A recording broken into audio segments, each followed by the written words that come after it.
Okay. John 18 verse 33. So now all the cards are out in the open. We've seen that the Jews, as John clearly states it here, the religious leaders, they don't really have a case against Jesus, so therefore they went down, you just need to trust us. Pilate, we've seen their way, we want to get rid of him. Which way? By crucifixion. When they said, well, no, it's not lawful for us to kill people. Okay, so all the cards are open, everybody knows where everyone stands. Nothing is hidden anymore. Verse 33. So Pilate enters his headquarters again and called Jesus and said to him, are you the king of the Jews? So he spoke with them, they couldn't give him any good answers, right? And so he went back and he asked Jesus if he is the king of the Jews. Okay, because he would have heard that most likely was the thing they came up with to tell, to convince Pilate to give him soldiers to go and capture Jesus. What's the idea that there was this guy calling himself the king of the Jews?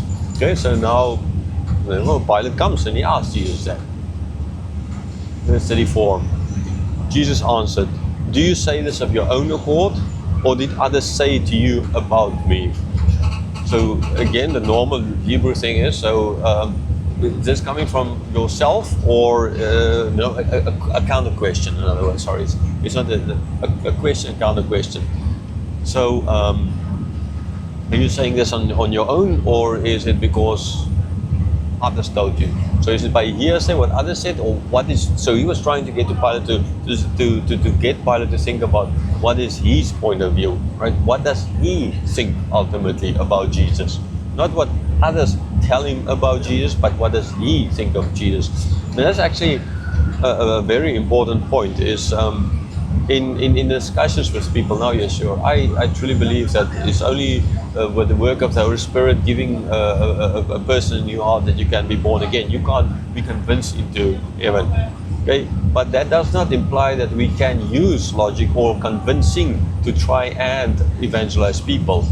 So it is good for you to use all kinds of tools, because you don't know which one is the one that ultimately is ordained by God to help to get this person into the kingdom, to convince him of Jesus. So like asking people sometimes, so what do you think?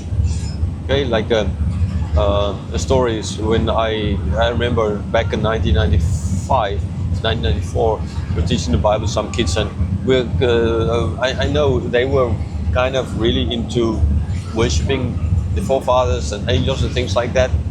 And so we read Hebrews, and Hebrews chapter 1 I read with them, and I just, as we were reading and where it clearly says you're not allowed to do those things, the kids themselves, they read it and they saw, and they like, oh, but that means we're wrong. I said, you said it. That kind of idea, right? So sometimes that's a kind of just a way of doing. You need to use all kinds of ways. In other words, to like you let them think about for themselves, not by hearsay what you heard of Jesus. Okay, but what do you think? What do you think? Who do you think he is ultimately? Verse 35. Pilate's answer is not. Verse 35. Pilate answered, "Am I a Jew? Your own nation and the chief priests have delivered you over to me. What have you done?" So, Pilate was not really into thinking for himself. I think he most likely knew more than he wanted to affirm. Okay, and so again, knowing but not wanting to admit to what he knows. So he just throw it out. Am I a Jew? Right? Am I supposed to know? Am I supposed to know? Am I supposed to care? And your nation, your chief priest, no, not your chief priest, your nation, and the chief priest. Now the chief priests are part of the nation. They delivered you. Okay, so